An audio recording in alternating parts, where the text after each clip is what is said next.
శాంతి. ఓం శాంతి. మనందరం ఈ సమయంలో ప్రకృతికి శ్రేష్టమైనటువంటి వైబ్రేషన్స్ ఇవ్వాలి. बहुत भाई बहनें फोन करते रहते हैं कि इससे हम कैसे सुरक्षित रहें, आप भी बताते हैं। మీకు అందరికీ విధానం చెప్తాను. जब ये वायरस शुरू हुआ तभी बाबा ఎప్పటి నుండైతే ఈ వైరస్ మొదలైందో బాబా ఒక సందేశాన్ని చెప్పారు. పిల్లలు, బాబా మీ తోడే ఉన్నారు, బాబా మీ ఛత్రఛాయలోనే ఉన్నారు. మీరు మేము బాబా ఛత్రఛాయలో ఉన్నాము అనుకున్నట్లయితే నిరంతరము సురక్షితంగా ఉంటారు. कि ये सब ఇదంతా ప్రకృతి యొక్క రచన అనేది గుర్తుండాలి. కాబట్టి ప్రకృతికి కూడా మనం మంచి వైబ్రేషన్స్ ఇస్తూ ఉండాలి. అప్పుడే ప్రకృతి మనల్ని సంరక్షిస్తుంది. हमें कष्ट नहीं देगी। కాబట్టి ప్రతిరోజు అందరు అన్నయ్యలక్కయ్యలు प्रकृति को वाइब्रेशन 15 నిమిషాలన్నా ప్రతిరోజు ప్రకృతికి మంచి వైబ్రేషన్స్ ఇద్దాము. सवेरे भी बहुत अच्छा। ఉదయం కూడా మంచి యోగ సాధన జరుగుతుంది. हम सभी మనందరము చాలా అదృష్టవంతులం. మనందరికీ అవకాశం కూడా దొరికింది, సమయం దొరికింది. బోరుగా లేరు, బిజీగా కూడా ఉన్నారు. యోగాభ్యాసం కూడా బాగా చేసుకోవచ్చు. क्योंकि संपूर्ण रूप से फ्री रहकर मनुष्य ఎందుకంటే మామూలుగా అయితే ఫ్రీగా అయ్యి చెయ్యలేము. కాబట్టి ఇప్పుడు ఫ్రీగా ఉన్నారు. మనసుని ఏకాగ్రం చేసుకునే అభ్యాసం కావాలి. గుర్తుంచుకోండి, నేను పరమ పవిత్ర ఆత్మను, లేక నేను పరమ పవిత్రమైన ఫరిష్తాను. ప్రకృతికి మనం మంచి వైబ్రేషన్స్ ఇద్దాము. ప్రకృతికి మన ద్వారా పవిత్రమైన వైబ్రేషన్స్ అయితే వెళ్తాయి. ఇంకొక విషయం మీరు ఇతరులకు కూడా నేర్పించవచ్చు. చాలా సూక్ష్మమైనది అది. क्योंकि प्रकृति का मनुष्य ఎందుకంటే ప్రకృతిని మనిషి చాలా విధ్వంసం చేశాడు. पिछले 40 40 సంవత్సరాల నుంచి ప్రకృతి చాలా విధ్వంసం చేశాడు. ప్రకృతిని ఎంత ఇది చేశాడనేది విజ్ఞానులకు కూడా తెలుసు. కాబట్టి మనం ప్రకృతిని క్షమించమని యాచించాలి. ప్రకృతికి ధన్యవాదాలు చెప్పాలి. ప్రకృతిని యాచించండి, క్షమించమని యాచించండి. ఉదయం 2 సార్లు, అరగంట తర్వాత చెయ్యండి. प्रकृति ప్రకృతి हजारों साल మీరు 1000 సంవత్సరాల నుంచి మాకు చాలా సేవ చేశారు. तुमने हमें ప్రకృతి మాత, నీవు చాలా ఇచ్చావు. ఆహారం ఇచ్చావు, నీరిచ్చావు, వాయువు ఇచ్చావు, ఉండటానికి ఇల్లు ఇచ్చావు, భూమిని ఇచ్చావు.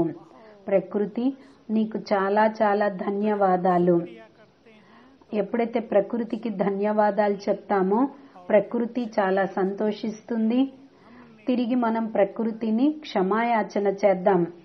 చెప్పండి, ప్రకృతి నేను నీకు చెడు వైబ్రేషన్స్ ఇవ్వను, మంచి ఆలోచనలే ఆలోచిస్తాను అని చెప్పండి.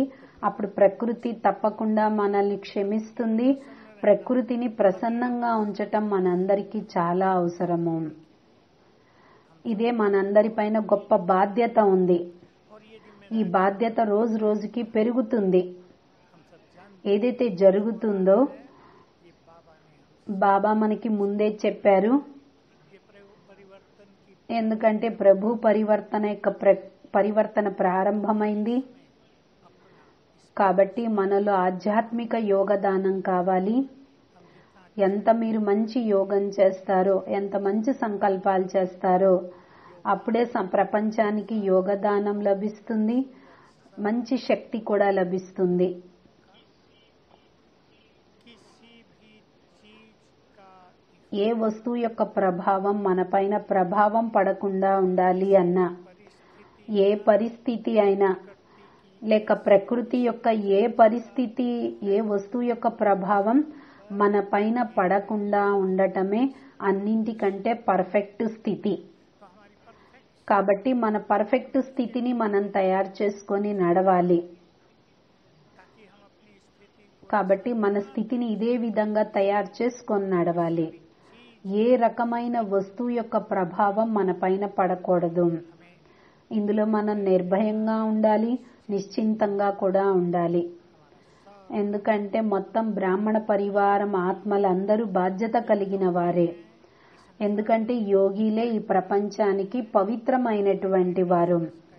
మీ యొక్క వైబ్రేషన్సే మొత్తం ప్రపంచానికి వ్యాపిస్తాయి. కాబట్టి మనమందరము ఆత్మలము నిర్భయంగా కూడా ఉండాలి, నిశ్చింతంగా ఉండాలి. మనం ప్రపంచానికి చాలా ఇవ్వాల్సింది ఉంది. ఈ వైరస్ ఏదైతే వచ్చిందో వస్తుంది, పోతుంది. కానీ ఇంకా ముందుకు వెళ్తుంటే ఇంతకంటే ఇంకేదైనా రకరకాల రావచ్చు. ప్రతి ఒక్క వ్యక్తి చాలా కఠోరమైన పరిస్థితుల్ని ఎదుర్కోవాల్సి రావచ్చు. ఎందుకంటే ఎందుకు వస్తాయి అంటే మనందరము జ్ఞాని ఆత్మలము. ఎందుకంటే ఈ సృష్టి చక్రం నడుస్తూ నడుస్తూ అంతిమానికి చేరుకుంది.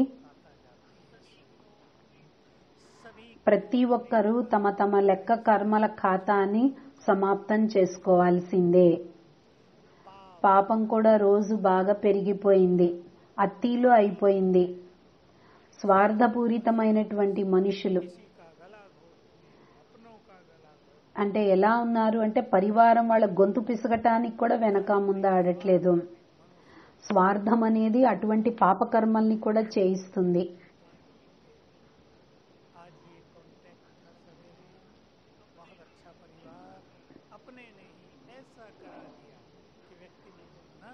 అంటే పొద్దున్నే ఒక విషయం చెప్పారంట.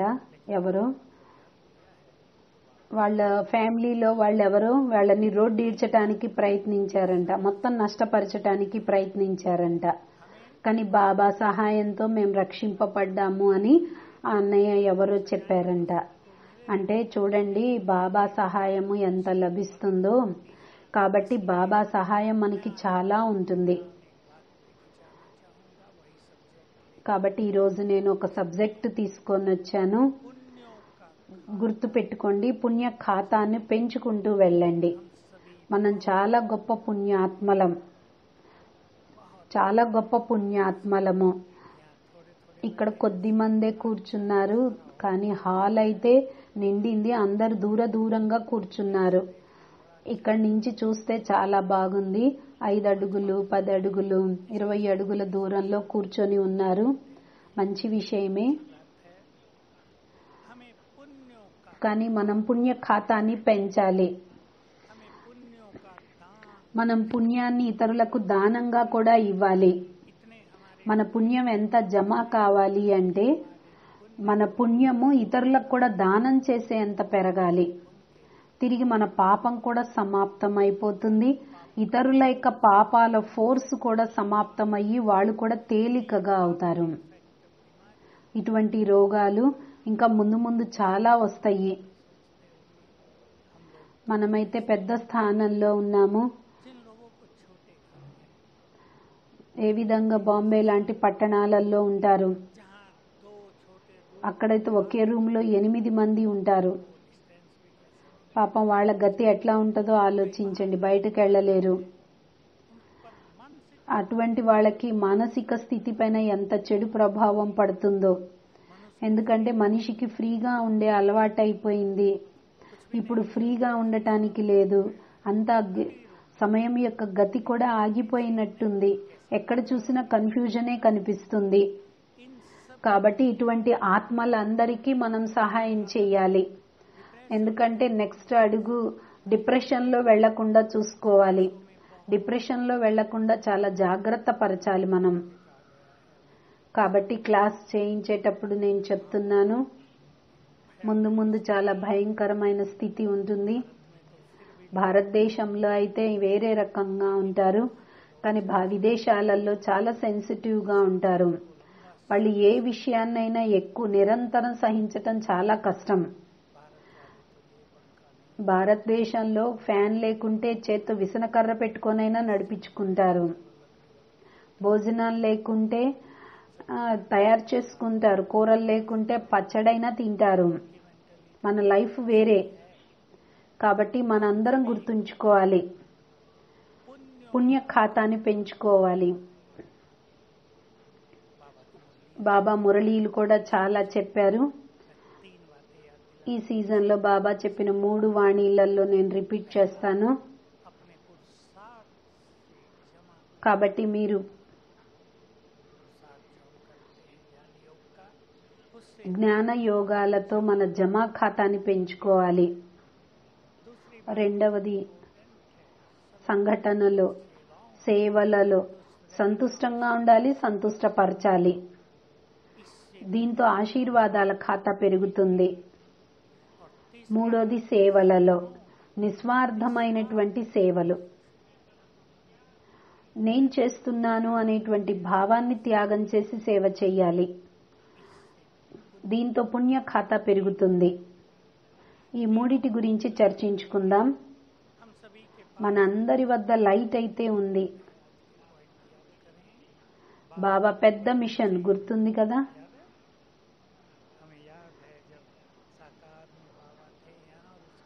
బాబా ఉన్నప్పుడు ఒక 6-7 సంవత్సరాలు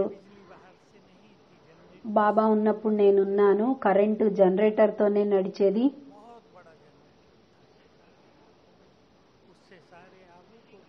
ఆ పెద్ద జనరేటర్ నుంచే మొత్తం ఆబుకి కరెంట్ వచ్చేదంట. అక్కడి నుంచి ఒక చిన్న లైన్ కరెంటు కనెక్షన్ తీసుకున్నారు.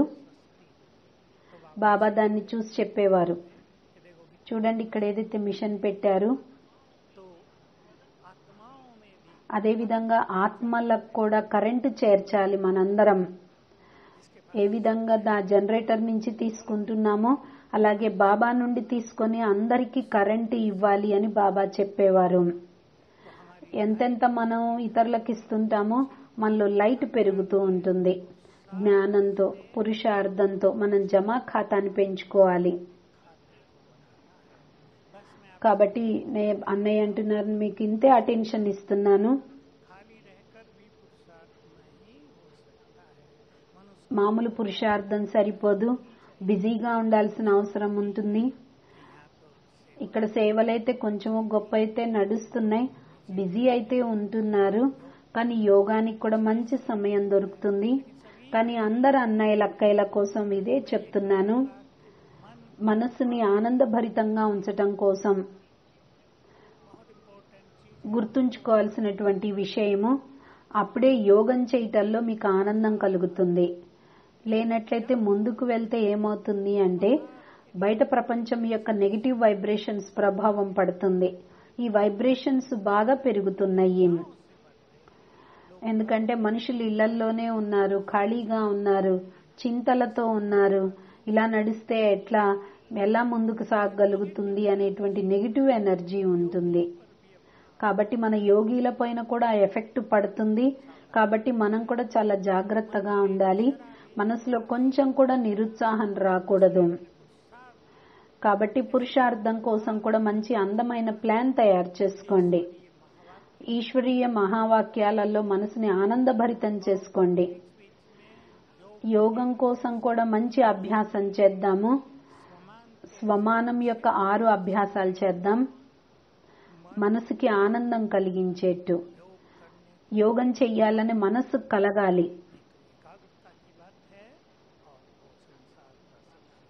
ఒక విషయం, ప్రపంచంలో కఠినమైన విషయం కూడా అది. స్వమానధారిగా కావాలి, స్వరాజ్యాధికారిగా కూడా కావాలి. స్వమానధారిగా నడవాలి. ఇది కేవలం బ్రాహ్మణుల వద్దే ఉంది. ఇది ప్రపంచంలో వాళ్ళకి స్వమానం అంటే కూడా తెలియదు. ఏవైతే బాబా మనకి స్వమానాలు ఇచ్చారో, కాబట్టి ఈ స్వమానాల యొక్క స్వరూపంగా అయ్యే సమయం మంచి ఫీలింగ్ లో ఉండండి. నేనున్నదే అలా అనేటువంటి ఫీలింగ్ లో వింటూ స్వీకరించండి. ఈ చింతనలో ఉంటూ మంచి వైబ్రేషన్స్ నలువైపులా వ్యాపించండి. స్వరాజ్యాధికారి స్థితి మంచి స్థితి. బోర్డు మీద రాసి ఉంటుంది, గుర్తు చేయిస్తున్నాను.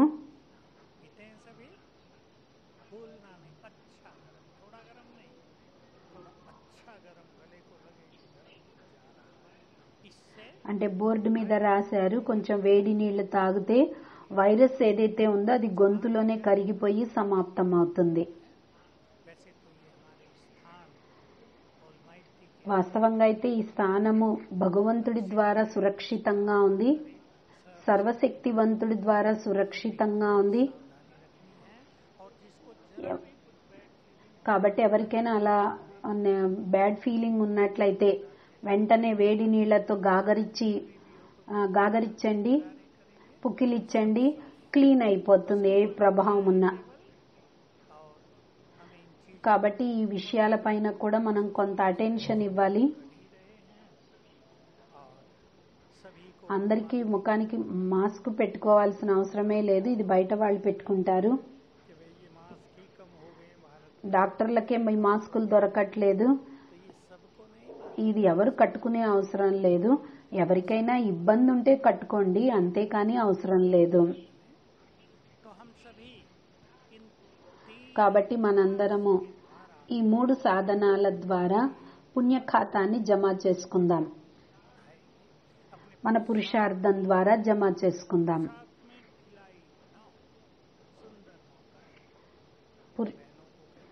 పురుషార్థం చేయటానికి అక్కయ్యలకు కూడా నేను చెప్తూ ఉంటాను. व्हाट्सएप से तो मैं कहता हूँ बहनों कि आप कहते అక్కయ్యలకి నేను చెప్తున్నాను, వాట్సాప్ ద్వారా సమయం దొరకట్లేదు పురుషార్థం చేయటానికి అంటున్నారు కదా, ఇప్పుడు బాగా పురుషార్థం చేసుకోండి అని చెప్తున్నాను. కొందరు అక్కయ్యలు చాలా పురుషార్థం చేస్తున్నారు. ఒక అక్కయ్య చెప్పారంట, 12 గంటలు యోగం చేస్తున్నాను అంటే అన్నయ్య అన్నారంట, చాలా జాగ్రత్తగా ఉండండి, లేకుంటే డాక్టర్ దగ్గరికి వెళ్లాల్సి వస్తుంది. అలా కాదు, కూర్చొని చెయ్యాల్సిన అవసరం లేదు. సేవలు అంటే సేవ మాటలు చేయటం కాదు, మీరే చెయ్యండి, సేవ చేసుకుంటూ మంచి ఎంజాయ్ చెయ్యండి అని చెప్పారు కొందరు అక్కయ్యలు. కొందరు సెంటర్స్ లో అక్కయ్యలు మంచి జాగృతి ఏర్పడింది, పురుషార్థం చేస్తున్నారు. కొందరైతే బలహీనంగా అఢీలా ఢాలా నడుస్తున్నారు. बाबा ने मैसेज दिया था, आप सबको तो पता नहीं सुना है, नहीं सुना। शुरू में ही शांतिवन में जब फोन लगा तो बाबा ने छोटी सी 2 लाइन बोली थी, कई बच्चे सेवाओं में बहुत थक गए थे। బాబా ఫస్ట్ సందేశంలోనే చెప్పాడు, కొంతమంది పిల్లలు సేవల్లో అలసిపోయారు, అందుకనే బాబా ఇప్పుడు రెస్ట్ ఇచ్చారు అని. ఎందుకంటే సేవల్లో బాబాని ప్రత్యక్షం చేయడానికి పెద్ద పెద్ద కార్యక్రమాలు చెయ్యాలి అని ఆలోచన ఉంటుంది కదా, కాబట్టి బాబా కూడా చెప్పాడు. కాబట్టి ఇప్పుడు పురుషార్థం మనం ఎలా చెయ్యాలి అంటే, ఉత్తగా యోగం చేస్తే మనకు సరిపోదు. కాబట్టి నేను ఈ అభ్యాసం చెయ్యాలి అని గుర్తుంచుకోండి. मैं एक सिंपल बात कहा करता हूँ, क्या ఒకే ఒక్క పాయింట్ ప్రోగ్రామ్ అన్నా తీసుకోండి. मान लो बाबा ने బాబా చెప్పారు నిరాకారి స్థితి, ఫరిష్తా స్థితి, రెండింటిని ఒక అరగంటలో ఒకసారి చెయ్యండి, ఒక్కొక్క నిమిషం చెయ్యండి, నెమ్మది నెమ్మదిగా ఎక్కువ సమయం చెయ్యండి. किसी ने प्रश्न किया, पहले బాబాకు ఎవరో ప్రశ్నించారంట, బాబా 5 స్వరూపాలు చెప్పారు, ఇప్పుడేంటి 2 స్వరూపాలు చెప్తున్నారు, అది చెయ్యాలా ఇది చెయ్యాలా? मैंने कहा ये అన్నయ్య అన్నారంట, ఈ 5 ఈ 2 స్వరూపాలు కదా, ఏముంది అభ్యాసం చెయ్యండి అన్నారు. బాబా ఎందుకు చెప్తున్నారు ఈ విషయం? ఎందుకంటే మనం ఇలా అభ్యాసం చేయటంతో మనసుని ఆనందభరితంగా చేసుకోవాలి, మనసు బోర్ ఒక్కకూడదు. కాబట్టి ఒక్క పాయింట్ ప్రోగ్రాం కూడా తయారు చేసుకోండి. ఈ రోజంతా నేను ఈ అభ్యాసం చేస్తాను, పోనీ అది కాదు నేను విజయీ రత్నాన్ని అనుకోండి, 100 సార్లు చెయ్యాలి అనుకోండి, అరగంటలో 1-2 10 సార్లు చెయ్యండి, మళ్ళీ అరగంటలో మళ్ళీ ఒక 15 సార్లు అలా అభ్యాసం చెయ్యండి. అభ్యాసం చేయటంతో అలవాటు అవుతుంది. కాబట్టి పురుషార్థంలో మురళి యొక్క ఆనందాన్ని పొందుతారు, యోగం ద్వారా సహాయం లభిస్తుంది.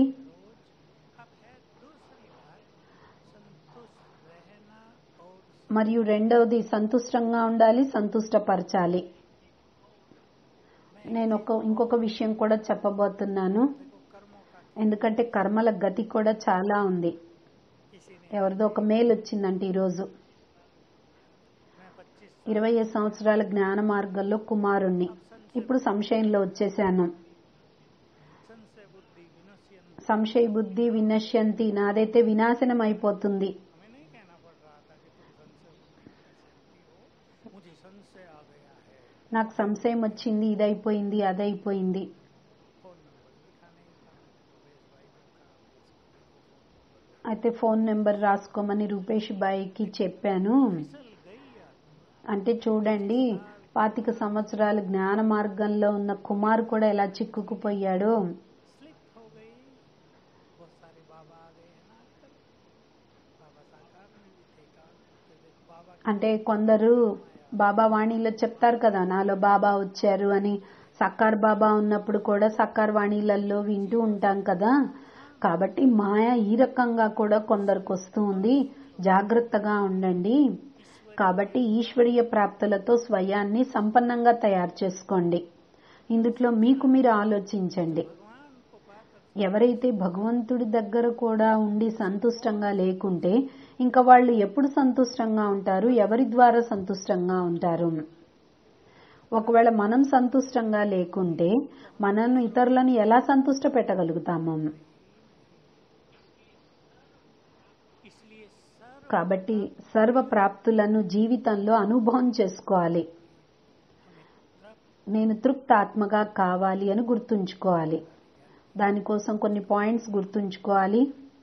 कल अगर आप सुन सके तो सुन लेना, हमने कुछ वीडियो बनाई है, कुछ ऐसी बातें भी दादी के बारे में जिन्हें और कोई नहीं जानते, దాది గురించి కూడా 2-3 వీడియోస్ తయారు చేశాము, ఎవరికీ తెలియని విషయాలు.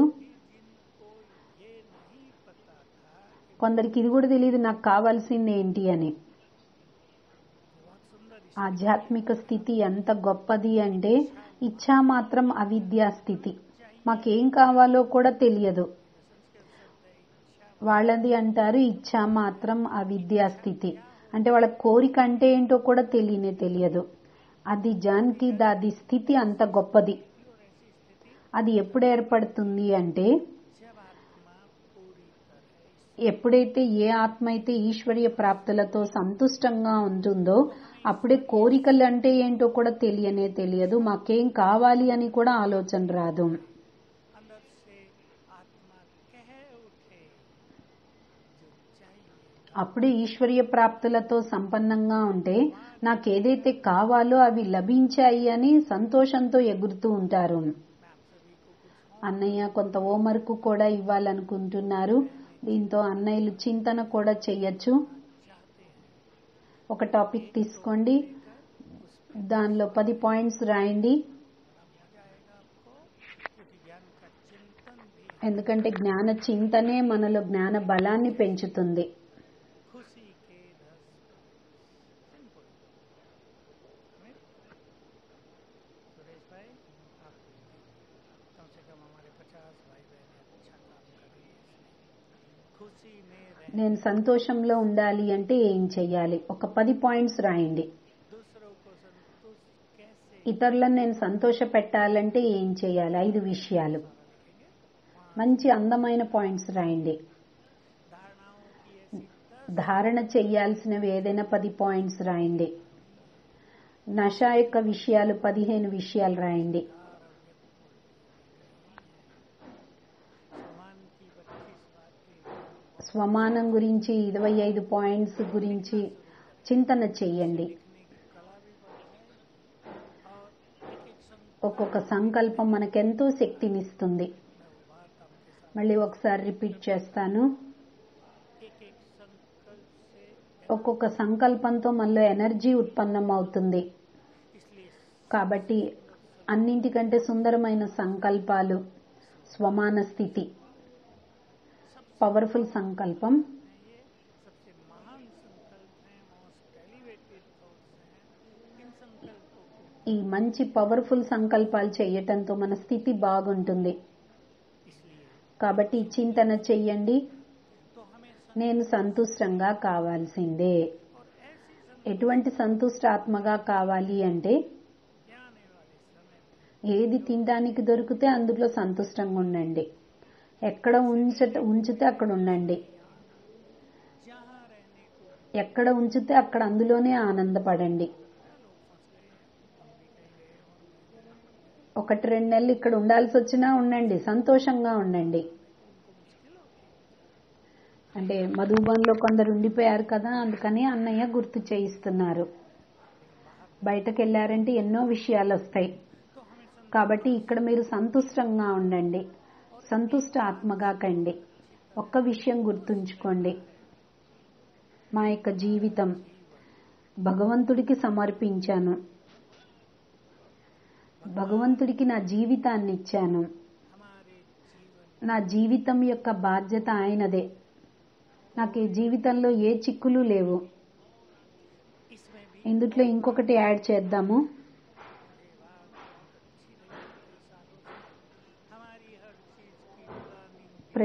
మనం ప్రతి ప్లానింగ్ బాబాకి చెప్పండి. మన జీవితాన్ని బాబాకు సమర్పించి ఉంచండి. ప్రతి చిన్న చిన్న విషయం బాబాకు సమర్పించండి. మీకు ఏదైనా అనారోగ్యం ఏర్పడింది, హాస్పిటల్కి వెళ్లాల్సి వచ్చింది, బాబాకు సమర్పించండి. బాబా నెక్స్ట్ ప్లానింగ్ మీరే చెయ్యండి. బాబా మీ ఇష్టం, మీరు ప్లానింగ్ చెయ్యండి. మీకు చాలా మంచి అనుభూతులు అవుతాయి. ఇదే మంచి సబ్జెక్టు. రెండవది ఇతరులను సంతుష్ట పెట్టటం. సంబంధాలలో కూడా, సంఘటనలో కూడా, సేవలలో కూడా ఒకరినొకరు సంతుష్టపరచుకోవాలి, సంతుష్టంగా ఉంచగలగాలి. ఎవరు సంతుష్టంగా ఉంచలేకపోతారు? ఆలోచించండి. మీరెవరినైనా అడిగారు, మీకు అవసరమైంది అడిగారు, సేవ కోసం కావాలి, వాళ్ళు ఇవ్వలేదు.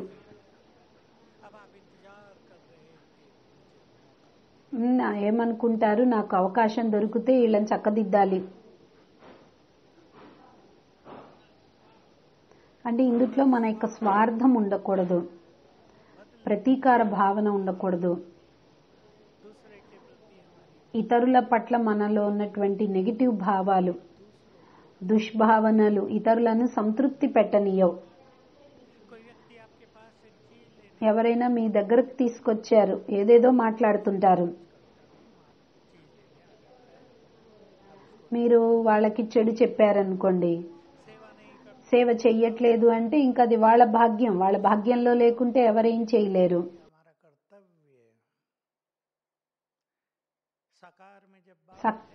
సక్కార్ బాబా ఉన్నప్పుడు ఒక చిన్న పిల్లోడు ఉండేవాడు, పేరు చెప్పను,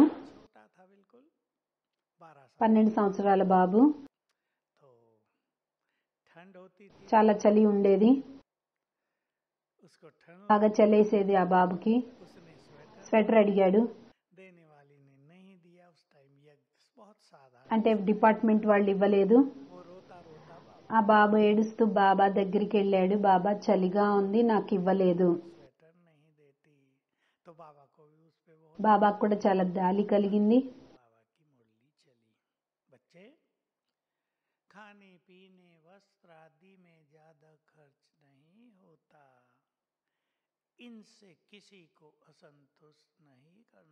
బాబా మురళీలో చెప్పారంట, ఆహార పానీయాలలో, వస్త్రాలకి ఎక్కువ ఖర్చు అవ్వదు, దీని కారణంగా ఎవరిని అసంతృప్తి పరచవద్దు అని బాబా అన్నారంట.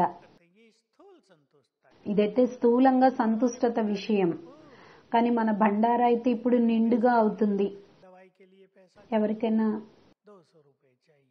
ధనం కావాలన్నారు, ఇవ్వలేదనుకోండి,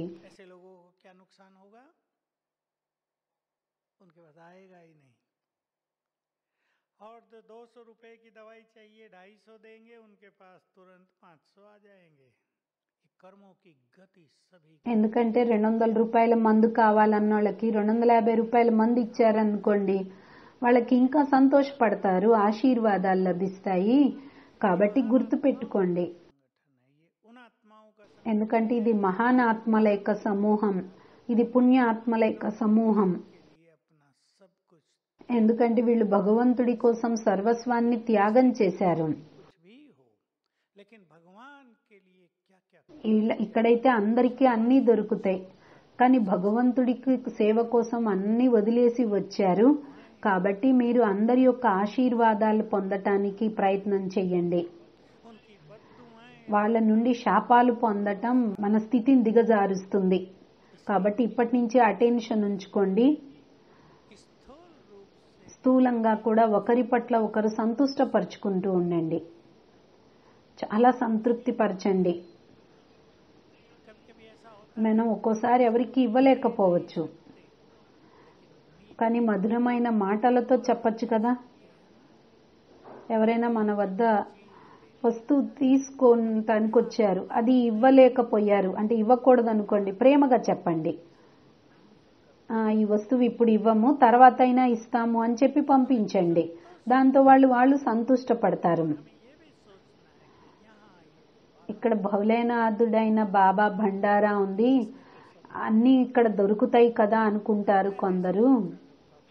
साथियों को भी सिखाता था कि यदि भगवान के भंडारे से గుర్తు పెట్టుకోండి, భగవంతుడి యొక్క భండారా నుండి ఇక్కడ ఇతరులకు సంతోష పెట్టకుంటే మనకేమీ ప్రాప్తి ఉండదు. ఒక్కోసారి మన డబ్బులతో కూడా కొనాల్సి వస్తుంది. ఏం చేస్తారు? भंडारे की बात कर रहा हूँ हर जगह हम दूसरों को संतुष्ट करना अपना ध्येय बना ఇతరులను సంతుష్టపరిచేటువంటి కార్యం చెయ్యండి, అప్పుడు ఎన్నో ఆశీర్వాదాలు దొరుకుతాయి. कुछ लोग इस संसार में ప్రపంచంలో అందరూ భగవంతుడి నుండి ఆశీర్వాదాలు కోరుతుంటారు. అన్నయ్య అంటున్నారు, నేనైతే చెప్తాను, దువా అడగాల్సిన అవసరమే లేదు, ఆశీర్వాదాలు పొందే పాత్రులుగా అవ్వండి. మీరు దానికోసం శ్రేష్ట కర్మలు చేసినట్లయితే తప్పకుండా భగవంతుడు ఆశీర్వాదాలు ఇస్తారు. ఒకవేళ మన మనసులో అసహ్యం ఉంటుంది, ఈర్ష్య ఉంటుంది, ఇతరుల గురించి చెడుగా ఆలోచిస్తుంటాం అనుకోండి, అప్పుడు భగవంతుడు మనకు ఆశీర్వాదాలు ఇవ్వరు. మీరు ఎంత ప్రార్థనలు చేసినా, ఎంత మెడిటేషన్ చేసినా, ఎంత ఏం చేసినా కర్మలు శ్రేష్టంగా లేనట్లయితే అంతవరకు భగవంతుడి దృష్టి మన పైన పడదు. जब हम छोटे थे हमारे स्कूलों में స్కూళ్లలో బ్లాక్ బోర్డు ఉంటుంది కదా, जिस मनुष्य के कर्म श्रेष्ठ नहीं है चारों वेद भी मिल బోర్డు మీద రాశారంట, ఏ మనుషుల కర్మలైతే శ్రేష్టంగా ఉండవో అటువంటి వాళ్ళకి 4 వేదాలు కలిసినా కూడా వాళ్ళని శ్రేష్టంగా మార్చలేవంట. मधुर वाणी కాబట్టి గుర్తుపెట్టుకోండి, మీరు మీ యొక్క నిరహంకారత గుణంతోనే ఇతరుల యొక్క ఆశీర్వాదాలకు పాత్రులుగా కండి. 3వ విషయము, నిస్వార్థ భావంతో ఉండాలి. చాలా సూక్ష్మమైన విషయం ఇది. నిస్వార్థ భావం పెట్టుకోవటం తెలుసుకున్నారు.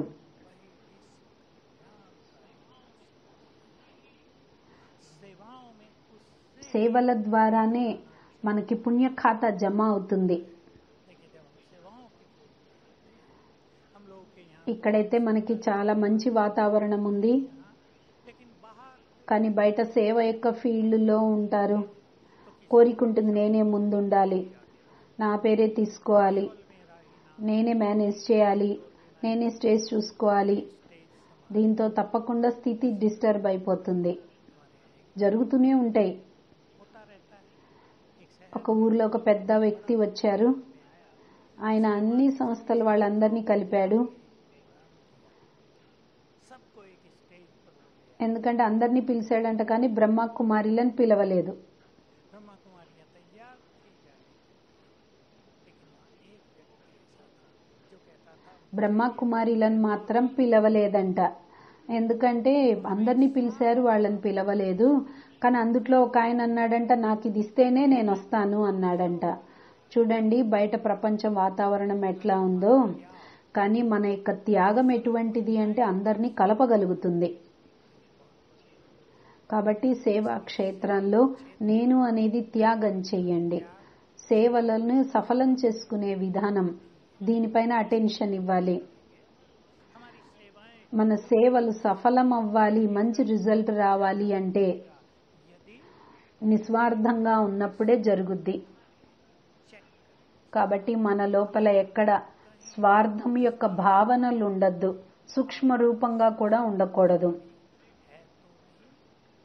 ఇప్పుడు ముందు ముందు ఎటువంటి సమయం రాబోతుంది అంటే 4-5 సంవత్సరాల నుంచి నాకు ఈ ఫీలింగ్ కలుగుతుంది, ఈ గోడలన్నీ తెగిపోతాయి. అంటే బాబా వద్ద ఎంతమంది పిల్లలు వస్తారు అంటే ఏరియా యొక్క హద్దు కూడా దాటిపోతుంది. అంతా సమాప్తమై బేహద్దులో వెళ్లాల్సి వస్తుంది. అప్పుడే మనం సరి అయిన రీతిలో అందరి కళ్యాణం చేయగలుగుతాం. హద్దులో ఉన్నంత వరకు మన వైబ్రేషన్స్ పనిచేయవు. కాబట్టి అందరు మంచి పురుషార్థమే చేస్తున్నారు. ఈ స్థానం ఇప్పుడు లైట్ హౌస్ గా అయ్యేది ఉంది. ఈ సుందరమైన స్థానంలో మనందరం తపస్య చేసి దాంట్లో గుర్తుంచుకోండి, వ్యర్థంతో కూడా పూర్తిగా ముక్తులుగా కావాలి. తపస్య కూడా బాగా చేద్దాము, వ్యర్థంతో కూడా పూర్తిగా ముక్తులుగా అవుదాము. ఎందుకంటే ఇక్కడ వైబ్రేషన్స్ మొత్తం విశ్వంలో ఉన్న ఆత్మలకు ఆధారంగా అవుతాయి. ఇక్కడి నుంచే లైట్ ప్రకాశం వెలుగుతుంది. నిన్న వరదానంలో కూడా బాబా చెప్పారు, సత్యమైన తపస్వీలనగా వారి నుండి శాంతి మరియు శక్తి యొక్క కిరణాలు వ్యాపిస్తుంటాయి. నిజంగా కనిపిస్తాయి, అనుభవం అవుతుంది. ఎందుకంటే ఇది అనుభవంతో తెలుస్తుంది. కాబట్టి అందరు గుర్తు పెట్టుకోండి, పురుషార్థీలు కూడా మంచి పురుషార్థీలు కూర్చున్నారు. ఈ స్థానం మహాన్ లైట్ హౌస్ అయ్యేది ఉంది, మనం తయారు చెయ్యాలి. ఇక్కడ నుండే మనం ప్రపంచానికి చాలా అందించాలి, ప్రకృతికి కూడా దానం అందాలి. ప్రకృతి ద్వారా మనుషులకు ఏదైతే కష్టం లభించిందో దాన్ని కూడా సమాప్తం చెయ్యాలి. ఇందులో కూడా మనం వాళ్ళకి మార్గం చూపించవచ్చు. ప్రకృతిని గుడ్ ఫ్రెండ్ గా తయారు చేసుకోండి. 2 విషయాలు చెప్పారు కదా అన్నయ్య. ఒకటి క్షమాయాచన అడగాలి, రెండవది ప్రకృతికి ధన్యవాదాలు చెప్పాలి. రోజు 2 సార్లన్నా ప్రకృతికి వైబ్రేషన్స్ ఇవ్వండి. మీ శక్తి, మీ చుట్టూ శక్తి యొక్క ఆభా మండలం తయారు చేసుకోండి. శక్తుల యొక్క వలయంలో ఉన్నట్లు అనుభవం చేసుకోండి. అష్టశక్తుల కిరణాలు వ్యాపిస్తున్నాయి, శక్తుల యొక్క వలయంలో ఉన్నాము అని గుర్తుపెట్టుకోండి. బాబా పిల్లలైతే సురక్షితంగా ఉన్నారు. బాబా కూడా చెప్పారు, ఈ ముళ్ళడవికి నిప్పంటుకునేదే ఉంది. ఏ పిల్లలు సురక్షితంగా ఉంటారు అంటే బాబా పిల్లలైతే సురక్షితంగానే ఉంటారు. కానీ మనం మొత్తం ప్రపంచానికి కూడా వైబ్రేషన్స్ ఇవ్వాలి. భయం కూడా సమాప్తం అయిపోవాలి, అనిశ్చితత కూడా సమాప్తం అయిపోవాలి.